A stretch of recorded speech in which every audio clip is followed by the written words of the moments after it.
My name's Ryan Russell, and I'm here to talk about team charters and group norms. We need to talk about this because there's a tendency for many groups to just jump right into a project without much forethought.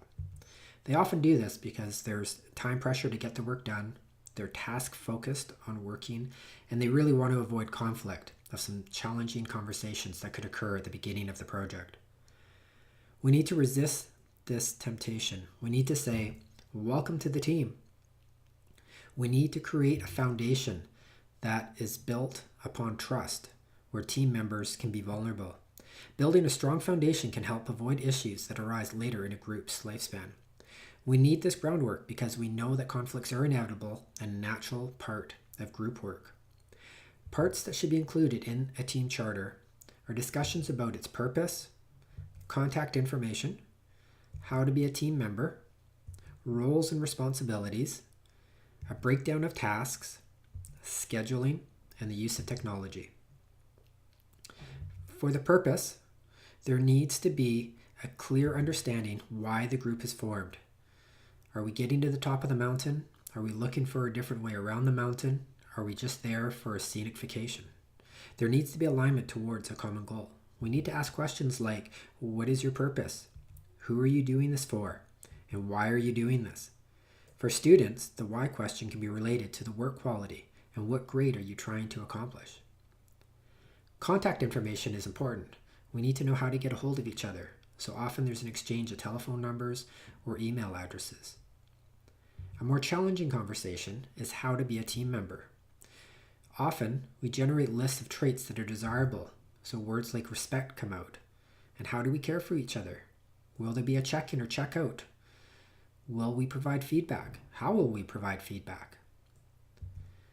How will the group make decisions? Will it be consensus or voting?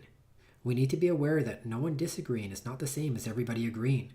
Rather, this can be a symptom that the group is quite dysfunctional. How will the group approach conflict? Will it approach conflict? And we really need to be careful when we use words like respect, because there's a cultural dimension to it, and we need to ensure that our descriptions honor everybody's lived experience and are inclusive. Roles and responsibilities. It's important to talk about the different roles and responsibilities because clarity will provide people with a clear purpose, a sense of place, and accountability. So what are the roles required to complete the project? Do we need a facilitator, a writer, an editor, a researcher, a scheduler? What are people's strengths and can we leverage this in the project? How can the team support you? Is there any role that anyone wants to become better at? We really do need to consider, though, how the work is going to be divided. Are we going to divide it up equally, or are we going to divide it up by some other consideration? Equality and equity are different. So how is your team going to divide up the work? What does that look like on the team? This will take us to the tasks in terms of what are the tasks that need to get done. And it's very important that we clearly identify and assign individual group members to each task so that there's accountability for their completion.